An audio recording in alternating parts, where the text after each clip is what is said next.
ਸਾਡੇ ਦੌਰਾਨ ਜਿਨ੍ਹਾਂ ਦੀ ਅਸੀਂ ਲੰਬੇ ਸਮੇਂ ਤੋਂ ਉਡੀਕ ਕਰ ਰਹੇ ਸੀ, ਮਾਣਯੋਗ ਦੇਸ਼ ਦੇ ਰੱਖਿਆ ਮੰਤਰੀ ਸ਼੍ਰੀ ਰਾਜਨਾਥ ਸਿੰਘ ਜੀ ਸਾਡੇ ਦੌਰਾਨ ਪਹੁੰਚੇ ਹੈ। ਤੁਹਾਡੇ ਵੱਲੋਂ मैं ਤੁਹਾਡੇ ਦਿਲ ਦੀ आवाज नाल मां श्री राम बोले सो निहाल। ਅੱਜ ਇਹਨਾਂ ਦਾ ਇਹ ਹਾਲ ਹੋ ਚੁੱਕਿਆ ਕਿ ਇਹਨਾਂ ਦੇ ਲੀਡਰਾਂ ਨੂੰ ਲੋਕ ਪਿੰਡਾਂ 'ਚ ਨਹੀਂ ਵੜਨ ਦੇ ਰਹੇ। ਮੈਂ ਪਿਛਲੇ ਦਿਨੀ ਭਾਨ ਸਿੰਘ ਕਲੋਨੀ ਵਿਖੇ ਗਿਆ, ਇੱਕ ਮਾਤਾ ਮੇਰੇ ਗੱਲ ਲੱਗ ਕੇ ਰੋਣ ਲੱਗ ਗਈ।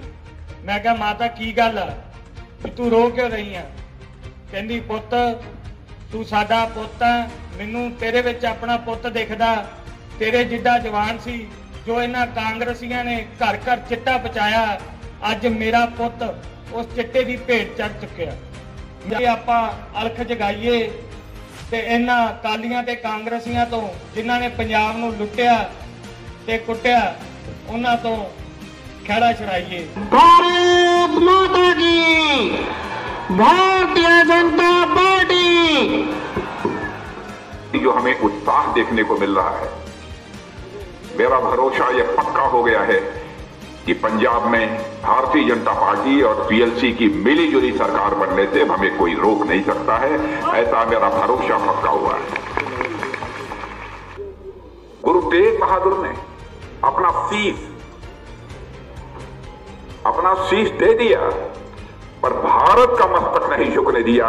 यह है हमारे पंजाब की परंपरा और यह है हमारे सिख समाज की परंपरा।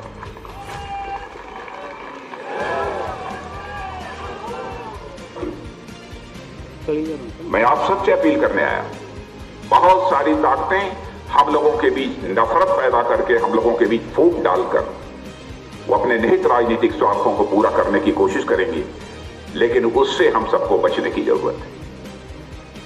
केंद्र में पिछले 7.5 वर्षों से हम लोग प्रधानमंत्री नरेंद्र मोदी जी के नेतृत्व में अपनी सरकार चला रहे हैं।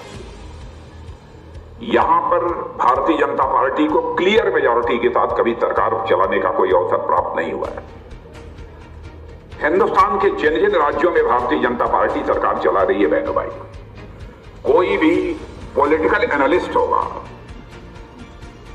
और छानबीन करने के बाद सहज रूप से इस नतीजे पर पहुंचेगा, जितनी भी पॉलिटिकल पार्टीज हैं, उन सारी पॉलिटिकल पार्टीज में सबसे बेहतर गवर्नमेंट चलाने वाली कोई यदि पॉलिटिकल पार्टी है तो उसका नाम है भारतीय जनता पार्टी।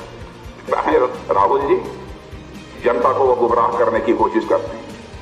गलवान घाटी में भारत और चीन के बीच जो संघर्ष हुआ था, उसके बारे में संसद में खड़े होकर उन्होंने बोल दिया कि भारत के सेना के जवान उस संघर्ष में ज्यादा मारे गए और चीन के जवान केवल 4 मारे गए। जैसे लगता था कि चीन के द्वारा जो बात कही गई उसको उन्होंने सच मान लिया। ऐसी राजनीतिक पार्टियों को माफ नहीं किया जाना चाहिए। ये क्या करना चाहते हैं? देश की एकता, अखंडता और संप्रभुता के सवाल पर नहीं की जानी चाहिए। राजनीति करने के लिए बहुत सारे मुद्दे हैं, अन्य मुद्दों पर राजनीति की जा सकती है, लेकिन देश की एकता, अखंडता और संप्रभुता के मुद्दे पर राजनीति नहीं की जानी चाहिए। यह मैं उनसे अपील करना चाहता हूं, पूछना चाहता हूं। उत्तर प्रदेश यदि इतनी तेजी के साथ आगे बढ़ रहा है, जहां पर भारतीय जनता पार्टी की सरकार है, पंजाब क्यों पिछड़ा हुआ है? पंजाब के लोग परिश्रमी हैं, पंजाब के लोग जिस्म का पसीना बहाते हैं और पंजाब के लोगों के लिए ही खाने के लिए अन्न पैदा नहीं करते हैं, बल्कि पूरे भारतवासियों का भी पेट भरने का काम पंजाब के लोग करते हैं और दुनिया के दूसरे देशों को भी अन्न एक्सपोर्ट करने का काम करते हैं। एक दूसरे पर आरोप लगा रहे हैं। कौन किसके ऊपर आरोप लगा रहे हैं? पार्टी के अध्यक्ष मुख्यमंत्री के ऊपर आरोप लगा रहे हैं, मुख्यमंत्री पार्टी के अध्यक्ष के ऊपर आरोप लगा रहे हैं। और इतना ही नहीं, कांग्रेस के एक सांसद शमशेर सिंह धुलो ने खुलेआम कहा है कि कांग्रेस आम कार्यकर्ताओं की जगह शराब माफिया से जुड़े लोगों को आगे बढ़ाने का काम कर रही है। यह बात स्वयं कांग्रेस के राज्यसभा के सांसद ने कही है।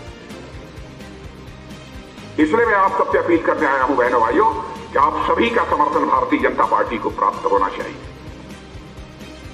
और एक बात मैं पंजाब के लोगों से कहना चाहता हूं, यहां जितने भी राजनीतिक पार्टियां आ रही हैं वो कह रही हैं यदि हमारी सरकार बन गई तो आपको बच्चे को विदेश भेजने के लिए हम आपको आर्थिक सहायता मुहैया कराएं। समाजवादी आपने आम आदमी पार्टी ने भी कहा है, कांग्रेस ने भी यही कहा है, शिरोमणि अकाली दल ने भी यही कहा है। अब जो कहा है, मेरे पास जो जानकारी है उसमें आम आदमी ने यह घोषणा की है कि अगर अनुसूचित जाति समुदाय का कोई बच्चा उच्च शिक्षा के लिए विदेश जाना चाहता है तो उसका खर्च राज्य सरकार उठाएगी। मैं आप लोगों से अपील करना चाहता हूं कि आप हमारा भी मैनिफेस्टो देख लीजिए, हम लोग क्या कह रहे हैं, और उसी आधार पर आप एक बार समर्थन देकर देखिए कि भारतीय जनता पार्टी अपने किए गए वादों को पूरा करती है या नहीं करती है। में हो रही, दुनिया के दूसरे देशों में हो रही। और जिस समय यह कोविड यानी कोरोना आया था, यह संकट भारत में, उस समय तो हमारे पास लोगों को टीका लगाने के लिए टीके नहीं थे, वैक्सीन नहीं थी। दुनिया के दूसरे देशों से हम वैक्सीन मंगवाते थे।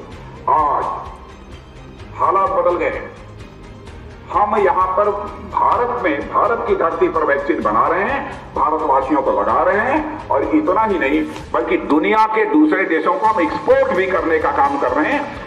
यह जो है भारतीय जनता पार्टी की सरकार है जो इस तरीके से काम करती है। अब जब लॉकडाउन लग गया कोविड के दौरान, बहुत सारे लोग जगह जगह बड़ी बड़े शहरों में जो काम करते थे हमारे मजदूर भाई, उनको वापस लौटना पड़ा, रोजी रोटी का कोई सहारा नहीं था। तो हमारे प्रधानमंत्री ने पहली बार आजाद भारत के इतिहास में इतना बड़ा फैसला किया। उन्होंने कहा जब तक यह कोविड का संकट समाप्त नहीं होता है और हमारे सारे मजदूर भाई कामों पर वापस नहीं चले जाते हैं, तब तक महीने में 2 बार उन्हें राशन मुहैया कराया जाएगा, और राशन बिना पैसे के मुफ्त मुहैया कराया जाएगा। बहनों भाई, केवल पंजाब के बहादुर नौजवानों को नहीं करने देंगे बहनों भाइयों, किसी की सूरत में नहीं करते। पंजाब का जवान भारत की ताकत है, भारत का किसान है, उसको उसकी जिंदगी के साथ हम खिलवाड़ नहीं करेंगे। इसलिए इस अवसर पर इससे ज्यादा कुछ न कहते हुए मैं आप सभी लोगों से निवेदन करूंगा कि आप श्री गौरव कक्कड़ जी को अपना मत देकर भारी मतों से विजय दिलाएं। आप सबको बहुत बहुत धन्यवाद।